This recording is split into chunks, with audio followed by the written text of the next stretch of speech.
October 10th, 1919, for the first time in American history, lawmakers voted to change the Constitution and strip away one of people's personal freedoms. Prohibition, the 18th Amendment, outlawed alcohol. Many Americans believed Prohibition, later called the Noble Experiment, would last forever, bringing the country closer to God and family. With a prayer for the betterment of humanity. With praiseworthy persevere, I'll fight the saloon from Hawaii to Hoboken. I'll kick it as long as I have a foot. The audacity of the Prohibition movement was that they believed that by the application of reason, morality, and religion, that you could change the habits of millions of Americans, that you could close down legal industries that brought in millions of dollars of revenue. They believed that they could indeed reform the world. Instead, the 14 years under Prohibition are remembered for binge drinking, illegal parties, promiscuity, organized crime, and reckless disrespect for morality and government. You have to be very careful in the ways you try to control people's behavior. I think Prohibition is the first opportunity where you were really forced to choose between a rock and a hard place. What Prohibition presented is the dilemma that exists to this day. Do you try to become a moral force, or do you try for tolerance?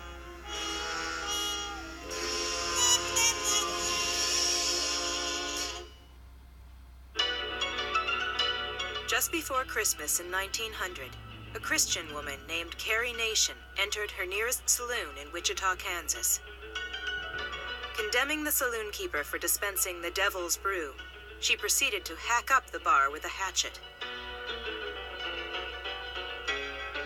Carrie Nation was a woman who probably shows us as strongly as anyone what alcohol can do. She was married to an alcoholic. I'd say in a way he nearly drove her crazy. One night, when Carrie Nation's husband came home drunk and abusive, she decided to take matters into her own hands. Carrie Nation came to fame by carrying out what she called hatchetations. That is, going in and destroying the stock of what were illegal saloons. In Kansas, it was illegal to sell alcohol in a retail setting, but the law was not enforced. Women did not yet have the right to vote in America. But for Carrie Nation, that wasn't going to stop them from having a voice. As Carrie Nation once said before the Kansas legislature, you denied me a vote, so I had to use a rock. She's not the kook she was portrayed out to be. She is somebody who is manipulating the media, and so she goes on the stump to spread the message of temperance and the message of Carrie Nation, of direct action. Carrie Nation was also part of the first women's mass movement in American history. Her nonviolent and better organized comrades had founded the Women's Christian Temperance Union a generation earlier, and were doing their best to metaphorically smash up every saloon in the country. I think the main reason the women were at the forefront was because they were taking the brunt of the problem. When their husbands were drinking, they didn't know if they were going to get beat up. They didn't know if they were going to have any money to do anything. And it didn't seem to be the temptation to women that it was to men. But I think mainly their concern was to take care of their families, take care of themselves. The women's suffrage movement is inextricably linked with the Prohibition movement because it became clearer and clearer to these women that they needed the vote in order to get the laws passed that would allow this to happen. Abolishing alcohol wasn't just a cause, it was a nationwide crisis, inspired by excessive drinking habits tightly woven into America's cultural fabric since the early 1800s. In 1830, men would work 12 hours a day in a factory, and you'd send a boy out at 10 o'clock in the morning for buckets of beer, and then you'd send him out at 1, and then you'd send him out at 4, and you'd basically have a nice buzz going all day long as you did this routine manual labor. People's wages were paid in alcohol. Not just slaves, not just soldiers, but regular workers expected to be paid in alcohol. And every social interaction was often lubricated by alcohol. and even formal things. You couldn't sign a business contract without having a dram along the side. It was just part of life. Part of life that began with the Founding Fathers. America's first president, George Washington, was said to start the day with a shot of bourbon and conduct government business on an afternoon high. Morning rituals in early America included a glass of whiskey with a sprig of mint. Before lunch, a hot whiskey to whet the appetite. After dinner, more whiskey for digestion. Alcohol was also rumored to contain medicinal qualities. Colds and the flu were both said to improve with a stiff dose of spirits. Water was not viewed as a healthy beverage. Distilled beverages were considered safe. Because of that, people drank a lot. All told, Americans were drinking more than 5 gallons of alcohol per person per year, 10 times more than they would drink a century later. And little was known about the harmful effects of overindulgence. Today the drinking age is 21, but there really was no enforceable drinking age back then, so you would start drinking when you were 12 or 13 years old. The problem with the heavy drinkers is that they drank very publicly. They drank a lot. It was routine if you were walking down a street to see someone lying unconscious.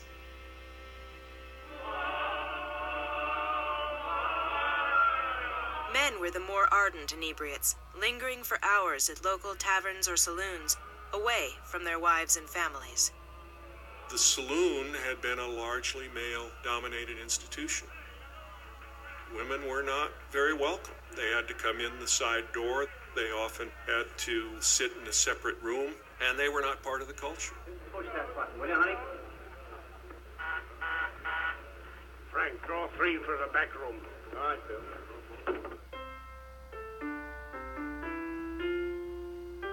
While to some, saloons were dens of iniquity, to others, they were welcoming watering holes and community centers, particularly for immigrants who arrived by the thousands in the 1800s.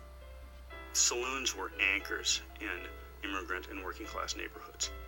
There were few banks that had services for working class people, so the safes in saloons were used for people to cash their paychecks and to keep valuables.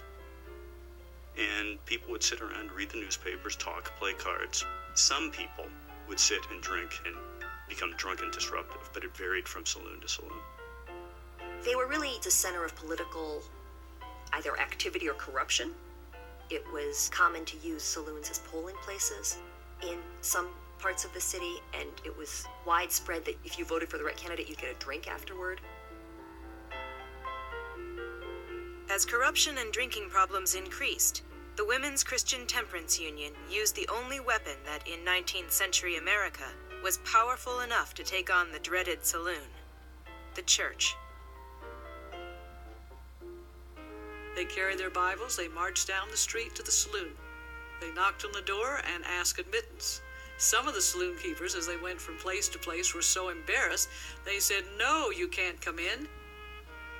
So the women knelt in the snow and the cold on the sidewalk and prayed. They sang hymns, they read scripture, and they begged the saloon keepers to close and send their husbands home. Not content just to close the door on saloons, the women of the WCTU declared a full-scale war against alcohol. Hey, what's the harm in 1 or 2 little drinks? But you can't stop with 1 or 2, Joe. Oh, yes, I can. I'm a man. I can stop any time I please. We do say total abstinence because our example is very important. And perhaps we could have a drink now and then and never have a problem. But what about the person who says, well, they're drinking, so it must be okay, and they drink and become addicted? So we say total abstinence. That's 100%. You have to realize there was no Alcoholics Anonymous. There was really no support group beyond this belief in fortitude, that you should have the will to stop drinking. And people recognized that there was a certain element of the population, just like there is today, that has some sort of biological disposition to alcoholism. And the only solution that people could come up with was to eliminate it completely from society in order to help those people. To those touting alcohol's supposed benefits, temperance activists, or DRIs, responded with claims that alcohol caused rather than cured ailments.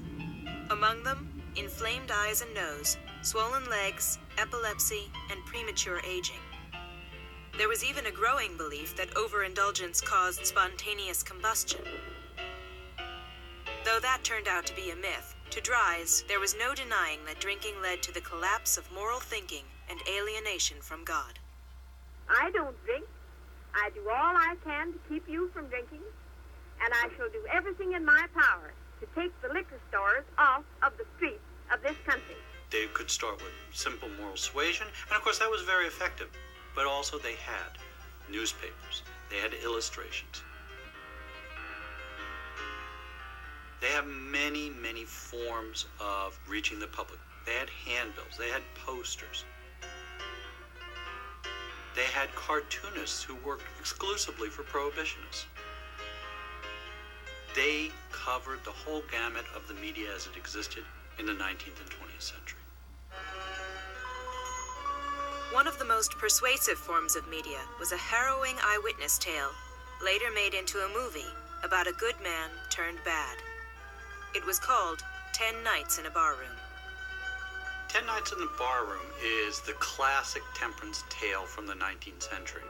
It's the story of Joe Morgan, average American living in Cedarville, somewhere in America, who's a young man with a perfect family, a wife and children.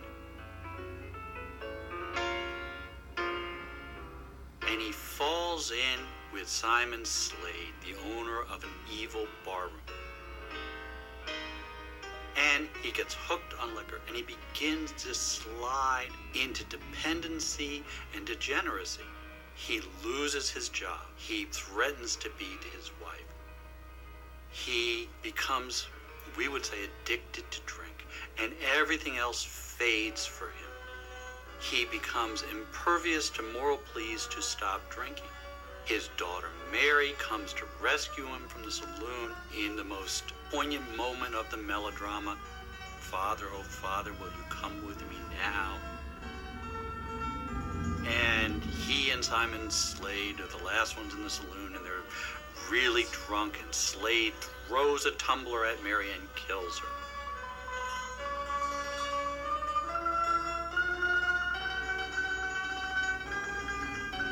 The chilling effect of 10 Nights in a Barroom fed a growing public perception that the country was drowning in a darkened sea of demon rum.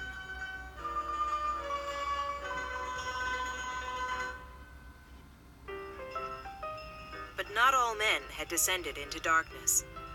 In 1917, the temperance movement got a needed boost from an unexpected corner. As America embraced a more mechanized age, big industrialists like Henry Ford and John D. Rockefeller jumped on the temperance bandwagon, fearing the financial fallout from abusive drinking. Productivity issues were big for a lot of industrialists. You're not working 12 hours a day, you're working 8 hours a day, and you're doing a job that's so dangerous. You're working on an assembly line that industrialists were very interested in prohibition. So, no, you stay here, you work for this shorter period, you don't work on Saturdays anymore. It's 5 days a week, 8 hours a day, then go off and get drunk. Concerns over productivity and safety became cornerstones of the men's temperance movement. And because they could vote, men could do something about it. Intoxicating liquor is sand in the bearings of the modern economic machine. A drinking working force means decreased production in mill and factory. Men formed the Anti-Saloon League and kicked off the biggest national lobbying effort of the early 20th century. The Anti-Saloon League called itself the Church in Action Against the Saloon. It was a group of political organizers, speakers, canvassers, activists. What they would do was they would try to energize Protestant voters in communities across the United States. The Anti-Saloon League believed it was going to build a better society. But to some within the movement, that meant ridding America of its immigrant influence. They believed that the Irish with their whiskey, Italians with their wine, and Germans with their beer were polluting American culture. Under the mantle of alcohol reform, they pushed an anti-immigrant agenda. Throughout the 19-teens, there was a feeling in certain parts of the United States that these immigrants who were clustering in cities were not really good Americans, that they brought a different cultural sensibility, they brought a different religion. There were those in the Protestant Prohibition groups who were critical of immigrants, who viewed the Prohibition struggle as a control over whose standards would rule America. Prohibition became the political headline of the decade. But soon, there would be other headlines.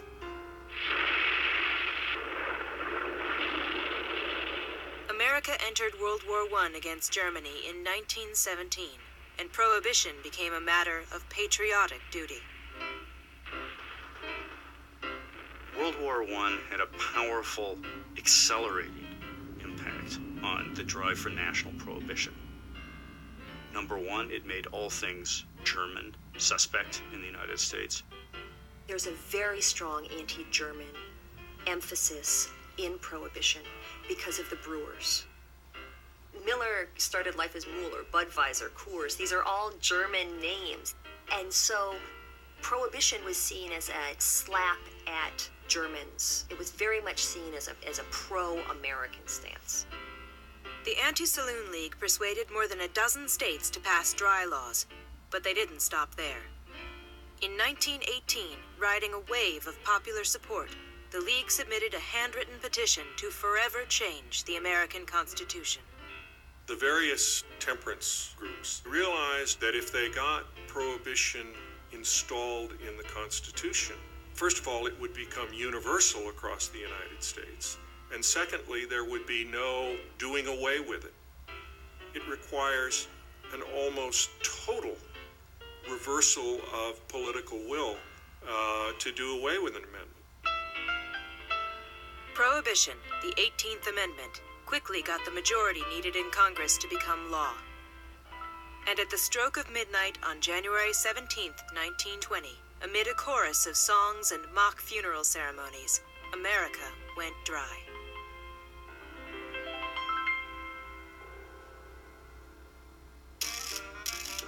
The law passed to enforce the amendment, called the Volstead Act, prohibited buying, selling, distilling, or transporting alcoholic beverages.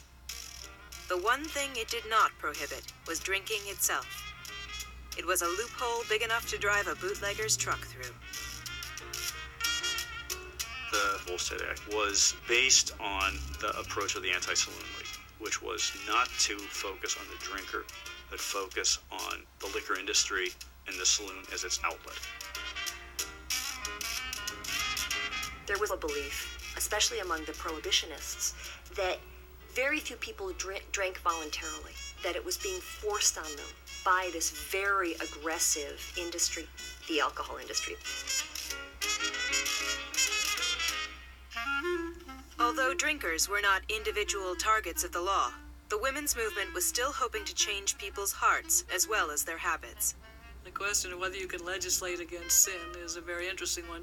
I would hate to have no laws. I would hate to have it okay if you want to murder or steal or beat up or whatever, but certainly not a perfect law. It will never be perfect because we are sinners.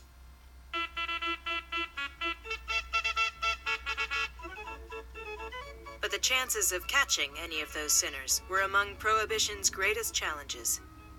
Government enforcement of the Volstead Act amounted to a trickle of oversight against a flood of moonshine. The Anti-Saloon League assumed that once the law was in place, Americans being law-abiding people, not much of an enforcement effort would be needed. And so they only proposed a small federal prohibition agency, 1,500 agents for the whole country. And many of those 1,500 assigned to break up saloons and distilleries were easily corruptible. This becomes a real problem. The prohibitionists hadn't seen this coming. What they got were people who go undercover and they cavort with bootleggers and prostitutes and saloon keepers, and they have a good time, and then 3 or 4 weeks later they turn around and say, "Oh, I'm a federal agent and you're under arrest," after they've had a very good time at it. Even President Warren Harding, tasked with enforcing the law, did little to ensure its success.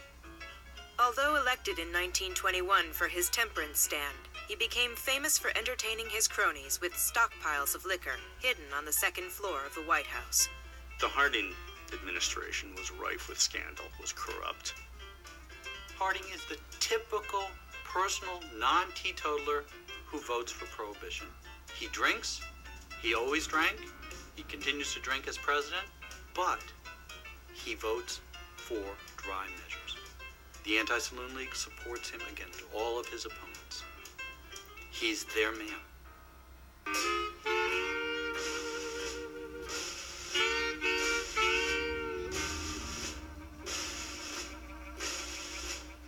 Corruption and lack of enforcement created opportunities for bootleggers and the rise of the speakeasy, an illegal bar where patrons were encouraged to order drinks in hushed tones. Far from marginalizing drinking, speakeasies offered the allure of forbidden fruit in an era known as the Roaring Twenties. All of a sudden, for the first time in the history of the United States, alcohol was rare. And so it actually became glamorous in a way that it had never been. And it became slightly naughty.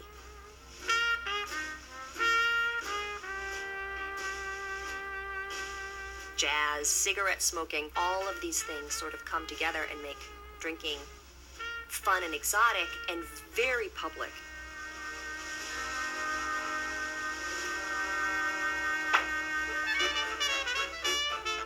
Less than a year after Prohibition passed, the 19th Amendment to the Constitution gave women the right to vote. Many newly liberated women saw drinking and partying at illegal bars as a way to flaunt their equality. In the public's eye, it was Carrie Nation versus the Flapper, a modern woman characterized by her bobbed hair, shorter hemlines, and carefree attitude. Since women are going out more and drinking in cabarets, drinking in dance halls, going to afternoon tea dances in hotels, there's more alcohol consumption going on, which in a way that observers describe as shocking, that you see these young women drinking lime rickeys and they're tottering around. As women drink more publicly, it means that all of a sudden that association of masculinity in drink begins to lessen a little bit. Ordinary law-abiding citizens could get the thrill of flouting the law simply by having a drink, and the alcohol industry happily obliged. California winemakers, in efforts to stay afloat, created Vine Glow, a dubious form of grape juice. And it came with directions saying, whatever you do, don't put this in a closet with 2 gallons of water for 2 weeks with 3 cups of sugar because it will turn alcoholic. I mean, that's the sort of snickering stuff that makes Prohibition so much fun to read about, but so impossible to enforce. But soon, disregard for Prohibition would take larger and more lethal forms. Organized crime was organized before Prohibition, but Prohibition provided an opportunity for criminal syndicates that allowed it to expand rapidly. There's a demand for alcohol that was so great that people were willing to pay much higher prices, as they always did, for drinks during the Prohibition period. There is a struggle over territory, over distribution, over control. That led to gunfire, that led to deaths.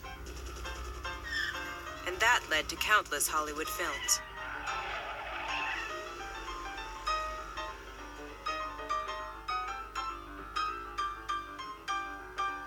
There's a wonderful study of 115 Hollywood films from the 1920s. And alcohol use was shown in almost half of them. And most often, it was the hero, not the villain, who was imbibing. Hollywood continued to glamorize drinking, and national newspapers made it seem like the entire country was wet. But it wasn't the whole story. These cities were the great media centers, and they may have been accurately reporting the amount of bootlegging that was going on in New York and Chicago and Cleveland and Detroit. But they were not looking beyond their own immediate circumstances and understanding how different it was out in rural America. And Rural America in the 1920s represented almost half of the American population. You look at the 1920s and you think people drank like fish. And it turns out that they were just drinking in a very flamboyant way. But if you look at per capita consumption of alcohol before Prohibition and per capita consumption of alcohol after Prohibition, people drank less. By the mid-1920s, Prohibition was drowning in a sea of false impressions, and the American public began to blame all of society's ills, crime, prostitution, violence, and even drinking, on Prohibition, rather than on alcohol abuse. Those leading the loud and angry call for change were once Prohibition's staunchest advocates, women. What's fascinating is that when you go back and read their arguments, they're using the same exact arguments for Prohibition against it. That Prohibition is causing a generation of lawlessness, that we have to repeal Prohibition so that we can bring up our children in a lawful environment. Our children are developing poor values. It's encouraging promiscuity among young women. All of these arguments that had been used to eliminate alcohol are now being used to say we have to bring alcohol back in a legal way because it's destroying our country. But bringing alcohol back would mean changing the Constitution, and that wouldn't be easy. Clarence Darrow, who was a leading anti-prohibitionist, said there's a greater chance for a cuckoo to fly to the moon trailing a grandfather clock than for the Prohibition Amendment to be repealed, because no constitutional amendments had been repealed. But calls for repeal grew louder, and the Dries dug in their heels. The Anti-Saloon League opposes adamantly any modification. Praiseworthy perseverance. No time to silly-sally. No time to turn back. They will not give in on this, and they're perceived as inflexible and dogmatic and not being sensible. There is one law which can never be repealed by any legislative body. Whereas Prohibition had been seen as a sensible response to the disorder of alcohol in the society, is now seen as something that is intolerant, fanatical. I'll fight the saloon from Hawaii to Hoboken. I'll kick it as long as I have a foot. I'll punch it as long as I have a fist. I'll butt it as long as I have a head. I'll bite it as long as I have a tooth. And when I'm old and fistless and footless and toothless, I'll gull it till I go home to heaven and it goes home, my friend, to hell. In 1928, Herbert Hoover became President of the United States. A committed Dry, Hoover vowed to crack down on corruption and restore law and order. The Commission is opposed to the restoration in any manner of the legalized saloon. Hoover assigned a committee to examine the Volstead Act, but its work was cut short when America's stock market crashed in October of 1929. As the country sank into a fiscal and psychological depression, it drove a final nail into the Prohibition coffin. If the American economy had not gone into the tank, Prohibition would have lasted much longer. There's only so much misery you can take. As long as liquor was illegal, the feds couldn't tax it. And with bootleggers taking in millions per year, lawmakers made a new case for repeal. After over 11 years of a dismal failure of this so-called noble experiment, we maintain that the American people have a right to decide finally upon the question. In 1932, Franklin Delano Roosevelt campaigned for president on a platform that included repeal and a steep liquor tax. Roosevelt won. And on December 5th, 1933, 14 years after Prohibition was enacted, the 18th Amendment was overturned by a majority of Congress and entered the history books as a grand failure. And the horses come into their own once more, a sight to gladden the eye as they prance down the street just as they did in the good old days.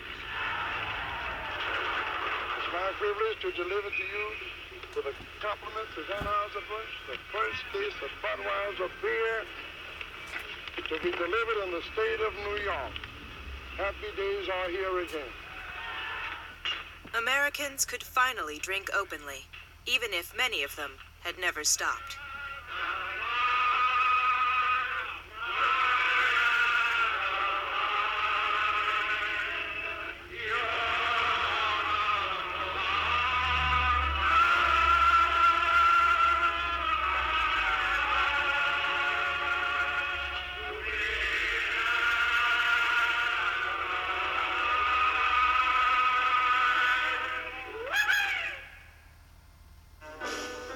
Historians are divided on the legacy of Prohibition.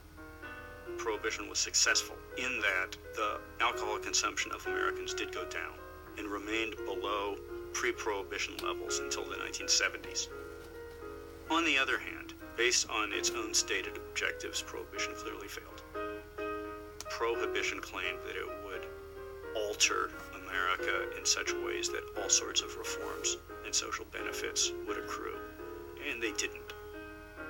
Prohibition proved that you can't legislate morality.